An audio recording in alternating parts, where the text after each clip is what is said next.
What up and welcome back everybody to the Dirty Lounge. With you as always, I am your host, the Dirty Saiyan.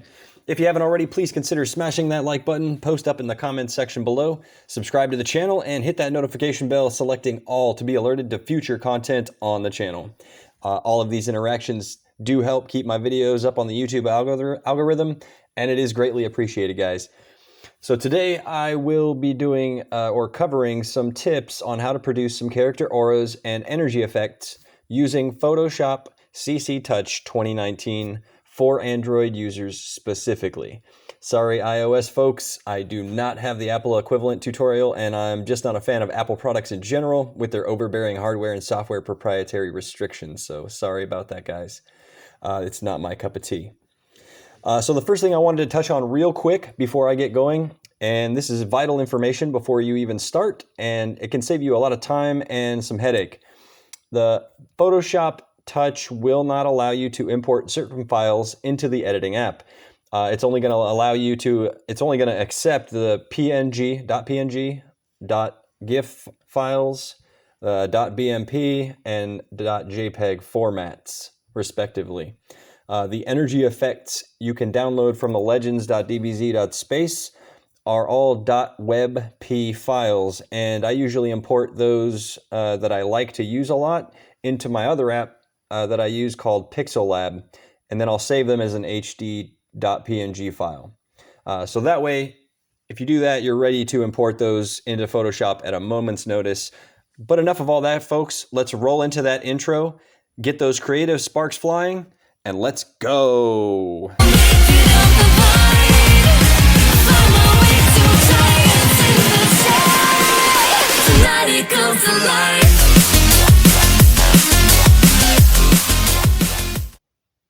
Alright, so first thing we're going to do here, guys, is create a template with a basic size on a blank slate.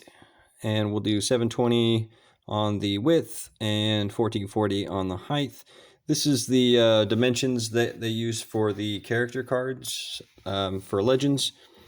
So I'm just going to do a Gogeta blue as an example here. First thing I want to show you though is what happens if you try to use a non-compatible file format after I put this guy in here. So yeah, we're just gonna enlarge this so we can get him centered on the page better. Just place him where we want him at. All right, that looks good right about there. We'll zoom out a little bit, and you could use pinch with your fingers on the screen to zoom in and out. All right, we duplicate that layer, so now we have two Gogeta layers. And then I'm going to show you right here what I was talking about with the file format. And if you try to use the wrong file format, the error code that you shall receive. So I'll pick this little lightning here. There you go. Cannot load file. So we're going to go in there, go back into my eraser. In this, I have quite a few different objects. We're going to set a background. It doesn't matter what it is. I just pick it because it's rectangular and about the same shape. I'm just going to make it big enough and then drop it, and then we will lower that layer to the very bottom and delete the blank transparent layer underneath it. There we go. We just changed this color brightness down to 0, so it gives us a nice black background. And next we go to our duplicate layer of Gogeta. We give him 2 layers of glow using the white color. So it gives us a nice, thick, solid, and bright white line all the way around the character. And we're going to do the same thing with this blue color. 2 times, so it's 2 times white, 2 times blue, and then we use a third blue, slightly darker than the first 2. Just like that. And then we go to the original PNG render right here. Go to the select tool, select pixels, go to the duplicate and clear, and that will clear all of the Gogeta pixels from the glow effect. So we only have the glow effect. And then we go into the glass function, And we're just going to tinker around with this until we get the glass effect that we want. Here we go. So this you're just going to have to play with a little bit. Every render, PNG render, is going to be different for what works best. So if you notice the slider on the right side there gives you the wavy effect more so the farther to the right the slider goes. But this is what I like to use at these settings. And then we give it another glow, this time a little bit more on the blur, maybe like 45. Gives us a nice bright glow all the way around, even into the clothes and the skin.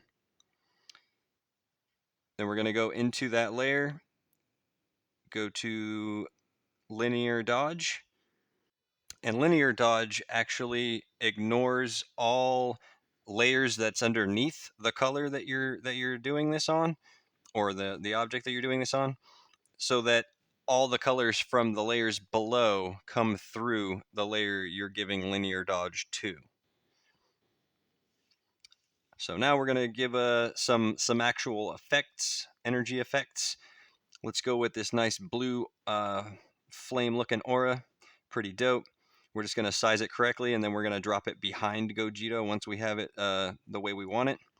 And you'll click on the extras menu down here and lock aspect, unselect that, so that you can change the sizing up and down, left and right, however you want, instead of having the whole image size to scale.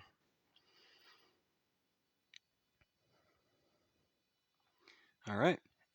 That looks good right there. We're going to drop that layer below to behind Gogeta. And if you notice, it kind of washes out his aura that we gave him earlier.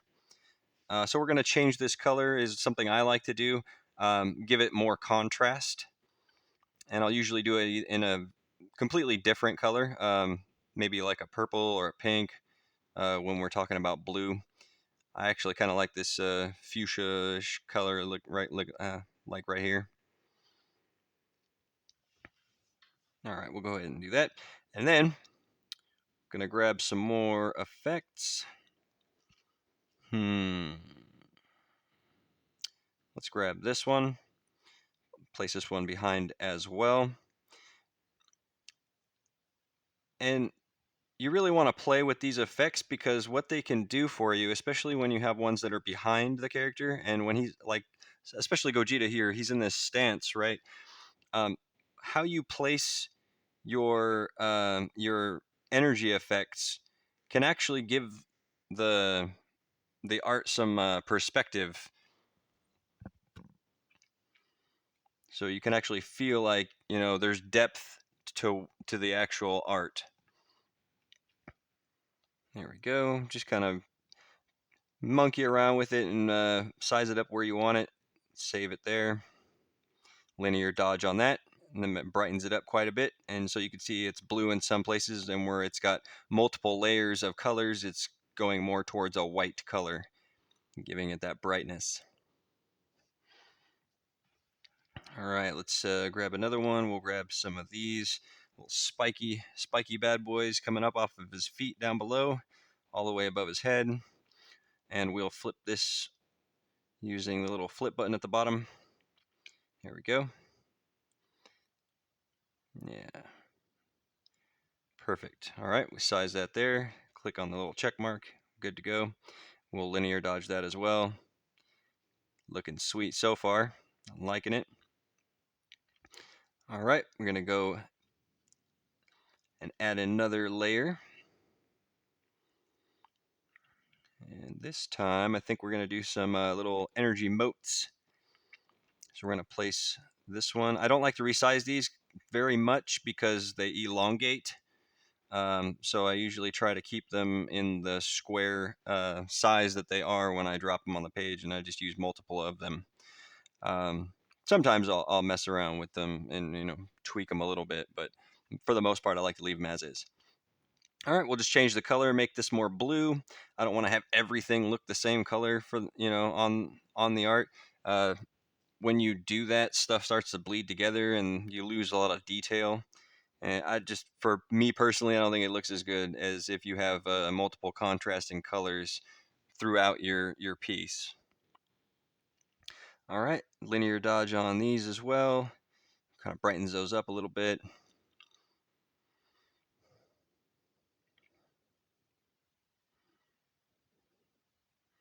Perfect. Cool.